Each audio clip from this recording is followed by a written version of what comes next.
বিল্লাহি মিনাশ শাইতানির রাজিম। বিসমিল্লাহির রহমানির রহিম। কাছে ও দূরে, দেশ ও দেশের বাইরে যারা এই মুহূর্তে আনন্দ টিভির সামনে বসে নেকির সাগর অনুষ্ঠানটি দেখছেন, তাদের সকলকে জানাই আন্তরিক মোবারকবাদ।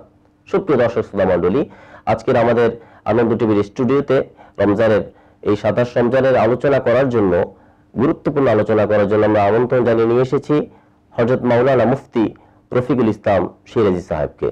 আসসালামু আলাইকুম ওয়া রাহমাতুল্লাহি ওয়া বারাকাতুহু। ওয়া আলাইকুম আসসালাম ওয়া রাহমাতুল্লাহি তাআলা ওয়া বারাকাতুহু। মোহতারাম, আপনি কেমন আছেন? জি আলহামদুলিল্লাহ। তো আজকের মোহতারাম, দেখতে দেখতে রমজানের একদম শেষ পর্যায়ে আমরা চলে এসেছি, 27শে রমজান। আপনার কাছ থেকে জানতে চাইবো যে রমজানের শিক্ষা আমরা কিভাবে পেতে পারি, এটা যদি দর্শকদের উদ্দেশ্যে বলতেন। আলহামদুলিল্লাহ লিহি ওয়া সালাতু লিহি আবাদ।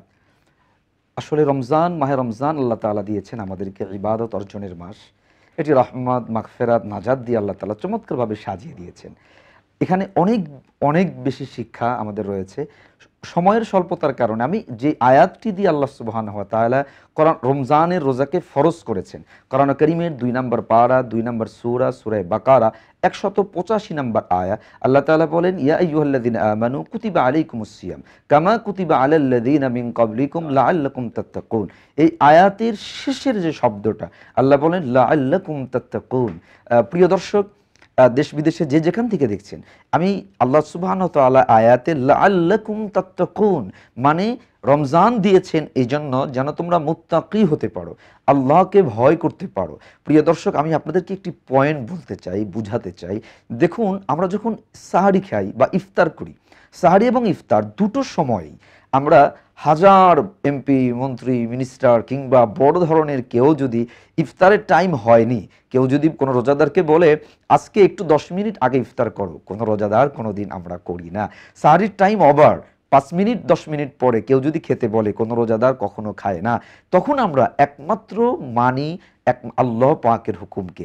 এটা রমজানের সবচেয়ে বড় শিক্ষা। প্রিয় মোহতারাম, এটি রমজানের সবচেয়ে বড় শিক্ষা হলো যে আমরা রমজান একটি মাস আমাদেরকে প্র্যাকটিস করিয়ে যায়, আমাদেরকে একমাত্র মানতে হবে আল্লাহর অর্ডারকে, আমাদেরকে একমাত্র অভেয় করতে হবে আল্লাহর হুকুমকে। এই জন্য আমরা এই যে শিক্ষাটা শুধু রমজানে নয়, যেরকম সাহারির সময় প্র্যাকটিস হয়েছে, ইফতারের সময় প্র্যাকটিস হয়েছে, এই শিক্ষাটি বাকি 11টি মাস যেন আমরা অল টাইম 24 আওয়ার্স আল্লাহ পাকের হুকুম লালন করতে পারি, পালন করতে পারি, আমরা হারাম থেকে বাঁচতে পারি, গুনাহ থেকে বাঁচতে পারি, আজান হলে আমরা যেন নামাজ পড়তে পারি, তেলাওয়াত করতে পারি, তাসবিহ তাহলিল করতে পারি। এক কথায় আল্লাহর ভয় সদা সর্বদা আমাদের মধ্যে যদি থাকে। আর রাসূল করিম সাল্লাল্লাহু আলাইহি সাল্লাম বলেছেন, কেউ যদি আল্লাহ পাকের ভয় করে, তাকওয়ার গুণ অবলম্বন করতে পারে, তাহলে রাসূল করিম বলেন ওই ব্যক্তি সবকিছুই যেন পেয়ে যাবে। মানে তাকওয়ার গুণ পেলো মানে সব পেলো। এই জন্য প্রিয় দর্শকদেরকে আমি বলতে চাই, আমরা তাকওয়ার এই গুণকে মাহে রমজানে যেটা আল্লাহ প্র্যাকটিস করিয়েছেন, এই শিক্ষাটাকে আগামী 11টি মাস 100-এ বাস্তবায়ন করব। আল্লাহ সুবহানাহু ওয়া তাআলা আমাদেরকে সে তৌফিক দান করুক।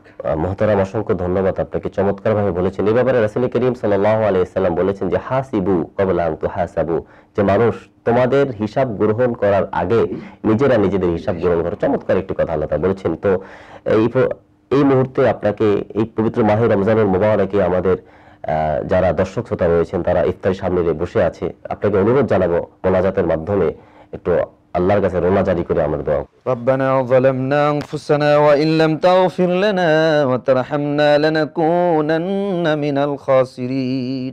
রব্বুল আলামিন, পবিত্র মাহে রমাদানের 27তম রোজায় ইফতারের আগ মুহূর্তে আপনার শাহী দরবারে হাত তুলেছি। দয়া করে, মায়া করে আল্লাহ, এই 27টি রমজানের রোজা ইবাদত, তারাবি, তাসবিহ, তাহলিল, তেলাওয়াত গুলো ভুল ত্রুটি ক্ষমা করে কবুল আর মঞ্জুর করে নেন আল্লাহ রাব্বুল আলামিন। আমাদের জীবনের সব গুনাহগুলো ক্ষমা করে দেন। আমাদের বাবা মা, আত্মীয় স্বজন যারা মৃত, সকলের কবরগুলো জান্নাতুল ফিরদাউসের টুকরা বানায়া দেন আল্লাহ। গোটা জীবন রমজানের শিক্ষাকে, তাকওয়ার গুণ আমাদের ভিতরে অর্জন করার তৌফিক দিয়ে দেন আল্লাহ। সুবহান রাব্বিকা রাব্বিল ইজ্জাতি আম্মা ইয়াসিফুন ওয়া সালামুন আলাল মুরসালিন ওয়ালহামদুলিল্লাহি রাব্বিল আলামিন।